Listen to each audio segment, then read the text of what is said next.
Hi boys and girls, Miss Zielinski here from the PEC Library. I am here with my friend Fenway, sitting here in his backyard. I wish. I wish we were able to sit outside in a backyard. But we are here to read to you Chapter 17 in Fenway and Hattie.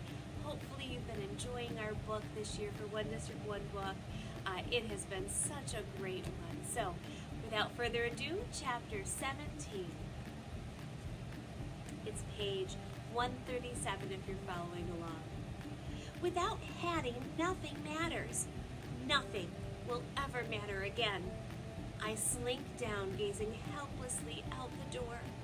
When Food Lady and Fetch Man come back inside, they practically trip over my lifeless body.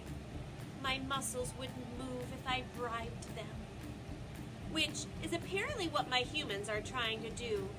Fenway, Food Lady coos, sweet as ice cream. She strides into the eating place, gesturing at my supper dish, like I could have possibly forgotten it's there. Fetchman waves a piece of kibble under my nose. I cannot even bear to sniff it. He presses his hand against my side as I let out a deep sigh. He smells relieved. They head into the lounging place. I hear the familiar click and sounds from the flashing screen. Later, Fetchman comes back and opens the sliding door. Fenway, he says, more authoritatively this time. Fenway.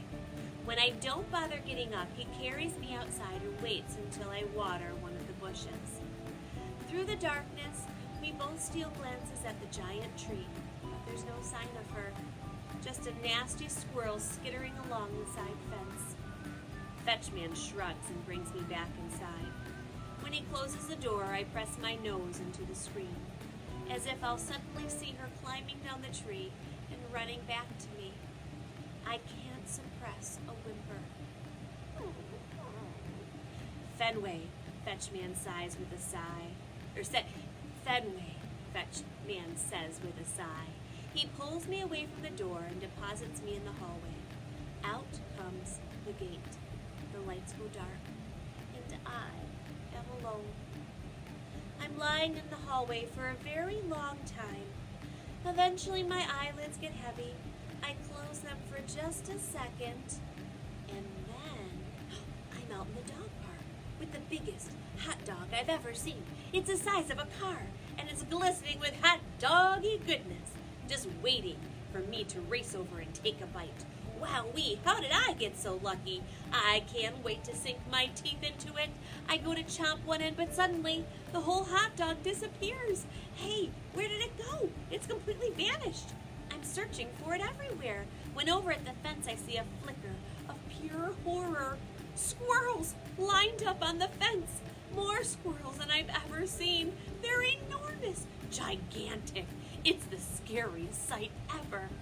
One very fat, very nasty squirrel leads the pack. His belly is huge and bulging. His teeth are long and fang-like, dripping with squirrely saliva. I can't look at him without shuddering. He is the definition of evil. Chipper, chatter, squawk, the evil squirrel screeches. He scurries down into the dog park, and the rest of the pack follows. They're invading. A dog park is for dogs. I open my mouth to frighten them away, but no sound comes out. What happened to my bark? I'm speechless. Pretty soon the dog park is completely packed with gigantic squirrels. But they're not teasing or taunting or daring me to chase them. They don't even notice me. What's up with that? Clearly they have a plan. The evil squirrel scampers over to the giant tree. The others race after him. They shoot up the trunk and into the leafy leaves. They're headed for the squirrel house. A shiver runs from my snout to my tail. Hattie is up there. The evil squirrel bares his fangs. The others raise their claws. They are about to enter the house. Hattie's in danger. A squirrely face pops out of the window. Her eyes wide with fear. I know those eyes. It's Hattie. She's turned into a squirrel. I wince in horror, every hair on my coat shuddering with disgust. My sweet, lovely Hattie, my favorite short human of all, has become one of my mortal enemies. I gaze out across the dog park. Hattie's eyes are full of terror. She's trapped. She's afraid. She needs me. Squirrel or no squirrel, she's still Hattie. I'll never stop loving her, especially now that she's in trouble. Those gigantic squirrels have her surrounded. There's only one thing to do. I have to save her. There must be a way. If only I could bark. At least I can run. Or can I? My legs won't move. Come on, paws, let's go. They will not budge. They must be attached to the ground. It's worse than being trapped. I'm officially useless. I can't just stand here. Time is running out. The pack of gigantic squirrels is perched on the branch, which is bending and bending and bending. I hear a loud rushing, whooshing sound, and then crack. Or is it click? Whatever it is, it's followed by a pounding, splattering sound like sheets of rain, and boom, kaboom! I shiver. It's all so terrifying. I can hardly stand to listen, but then I hear a different sounds. Tip, tap, tap. My eyes pop open, but suddenly, everything is dark. I can't bark, I can't move, and now I can't see.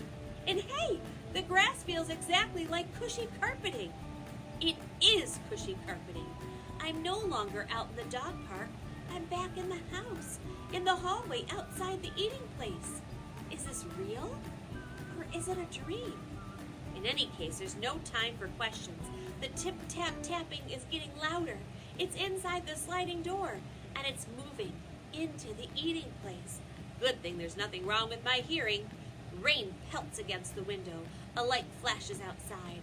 For an instant, I can almost make out a large, lumpy, bumpy creature inside the eating place. It smells like damp tree bark and wet leaves. This can only mean one thing. It's that evil squirrel. He's come inside to stop me from saving Hattie, like he actually could. Short human or squirrel, she's still my beloved Hattie, and nothing can stop me from saving her. Boom, kaboom! I leap up. Hey, I can move. Out of my way, squirrel, I bark. I have a job to do. Hey, I can bark. But the evil squirrel is not intimidated. His shadowy shape keeps slinking through the eating place, determined to stop me. Not if I stop him first. I'll charge right in and show him who's boss. But when my paws cross the threshold, I realize there's another very big problem. I hope you enjoyed chapter 17. I can't wait to read chapter 18 to find out what the very big problem is. Did you notice that some of those words in that chapter were italicized or slanted? That means that he was having a dream. That Fenway. I hope you enjoyed that, friends. Enjoy chapter 18. Bye-bye.